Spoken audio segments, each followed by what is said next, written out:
Hi dear students, welcome to get rid of English grammar and speaking course. अॼु पंहिंजो lecture आहे lecture number 15 आहे। ठीक आहे। हिन लेक्चर नंबर 15 में तव्हांखे हिकिड़ी शइ पढ़ाइण वारो आहियां, उहा आहे डू एवर। ठीक आहे। हाणे डू एवर जो अगरि सिंधी में तव्हां मतिलबु ॾिसंदव त उनजो मतिलबु हूंदो आहे कॾहिं त। ठीक आहे। हाणे ही एतिरो त इम्पोर्टेंट टॉपिक आहे जेको तव्हां इस्तेमालु पंहिंजी लाइफ में कंदव त तव्हांजी जेका स्पीकिंग आहे इंग्लिश आहे उहा नेक्स्ट लेवल थी वेंदी। ठीक आहे। हाणे सभिनी पहिरीं त तव्हांखे ख़बर आहे त हर शइ जो जेको आहे उहो एग्ज़ाम्पल्स सां गॾु उन जा जेके आहिनि उन ॾिसंदा आहियूं त पाण इस्तेमालु छो कंदा आहियूं। We use do ever for satirise taunt और विश। असां तंज़ तानू ऐं ख़्वाहिश लाइ डू एवर जो इस्तेमालु कंदा आहियूं। ठीकु आहे। छाजे लाइ? तंज़ तानू ऐं ख़्वाहिश जे लाइ करे। ठीकु आहे। त आउं हुनखे चवंदो कॾहिं त मदद कंदो कर, कॾहिं त घर वेंदो कर, कॾहिं त सच ॻाल्हाईंदो कर। यानी हिकिड़ो माण्हू आहे जेको सदाईं कूड़ थो ॻाल्हाए त उनखे पाण चवंदासीं कॾहिं त जेको आहे सच ॻाल्हाईंदो कर, कॾहिं त ग़रीबनि जी मदद कंदो कर, कॾहिं त नमाज़ पढ़ंदो कर, डू एवर ऑफर द नमाज़, कॾहिं त हेॾां ईंदो कर। ठीकु आहे। त अहिड़े हिसाब सां तव्हां जेके आहिनि जुमिला ठाहे अंग्रेज़ी में सुठी अंग्रेज़ी ॻाल्हाए सघो था। ठीकु आहे। हाणे बिल्कुलु बेसिक कोर्स आहे, कुझु जेके आहिनि लेक्चर तव्हांजा बिल्कुलु बेसिक लेवल जा हलंदा, उन खां बाद में एडवांस लेवल जूं शयूं तव्हांखे पढ़ाईंदुसि। ठीकु आहे। हाणे ॾिसो सभिनी पहिरीं त डू एवर जो जेको तव्हांखे जुमिलो ठाहिणो आहे उहो छा ठाहिणो आहे। सभिनी पहिरीं तव्हां डू एवर लॻाईंदव, उन खां बाद में वर्ब जी फर्स्ट फॉर्म प्लस ऑब्जेक्ट। ठीकु आहे। जेॾीमहिल हीअ स्ट्रक्चर फॉलो कंदव त तव्हांखे सम्झ में अची वेंदो त जेको आहे जुमिलो कीअं ठहंदो। ठीकु आहे। वर्ब बि तव्हांखे ख़बर आहे हर शइ जी। हाणे चवंदो अगरि कुझु एग्ज़ाम्पल्स जी ॻाल्हि कयां तव्हांखे एग्ज़ाम्पल्स में कुझु ठाहिया आहिनि, उन सां तव्हांखे वधीक जेको आहे क्लियर थी वेंदो। डू एवर ऑफर द नमाज़, यानी कॾहिं त नमाज़ पढ़। डू एवर हेल्प पुअर, कॾहिं त ग़रीबनि जी मदद कर या करियो। ठीकु आहे। Do ever respect your parents, कॾहिं त वालिदैन जो एतिराम करियो।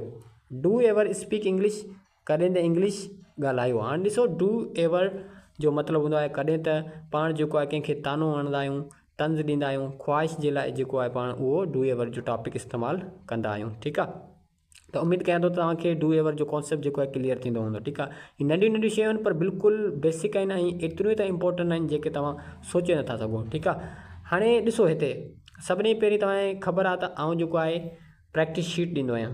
हर हिकु लेक्चर जी प्रैक्टिस शीट प्रोवाइड कंदो आहियां त जीअं छोकिरो जेको आहे लेक्चर पढ़े बि सही ऐं उनखे उहा शइ जेको आहे हल करण बि अचे ऐं उनखे सम्झण बि अचे, उनखे लिखण बि अचे, उनखे पढ़ण बि अचे। ठीकु आहे। हाणे सभिनी पहिरीं त हिते कुझु मूं तव्हांखे 10 जुमिला ॾिना आहिनि, उनखे छा करिणो आहे तव्हांखे इंग्लिश में करिणो आहे। ठीकु आहे। प्रैक्टिस शीट आहे। हाणे इन में जेके आहिनि हिकिड़ी तव्हांजे लाइ आसानी करे छॾींदो आहियां त जेके वर्ब जेके इस्तेमालु थींदा आहिनि उहे आउं लिखी छॾींदो आहियां त जीअं जेको आहे छोकिरे खे परेशानी न थिए त बाबा वर्ब कहिड़ा इस्तेमालु थियल आहिनि अगरि को छोकिरो नओं आहे त। बिल्कुलु बेसिक शयूं आहिनि इहे ऐं बेसिक लेवल खां जेको आहे आउं तव्हांखे सम्झाइण जी कोशिशि कंदो आहियां। ठीकु आहे।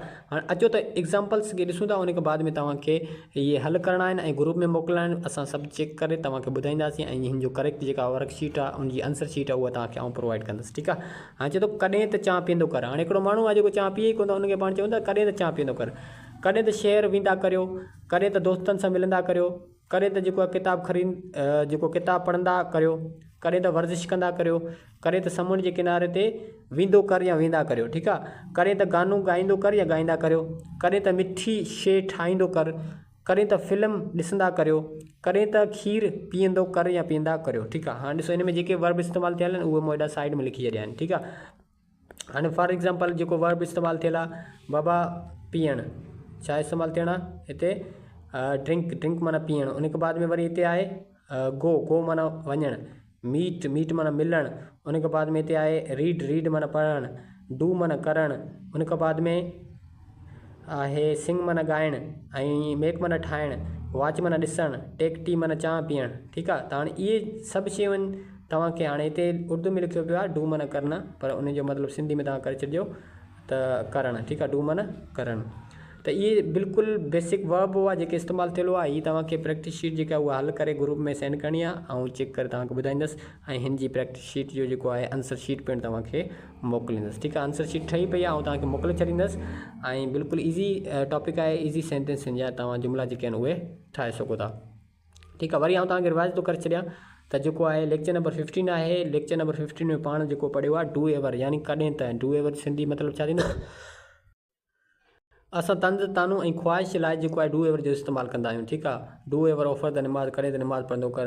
Do ever help the poor, कॾहिं त ग़रीबनि जी मदद कंदो कर। डू एवर ड्रिंक वाटर, कॾहिं त पाणी पीअंदो कर।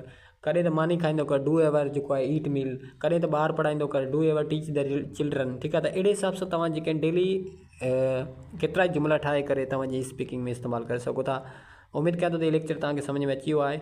मिलंदासीं नेक्स्ट लेक्चर में। Thank you so much. अगरि का बि ॻाल्हि तव्हांखे इन लेक्चर में सम्झ में न आई आहे त तव्हां जेको आहे मूंखे वॉइस करे या मैसेज करे तव्हां पुछा करे सघो था। Thank you so much.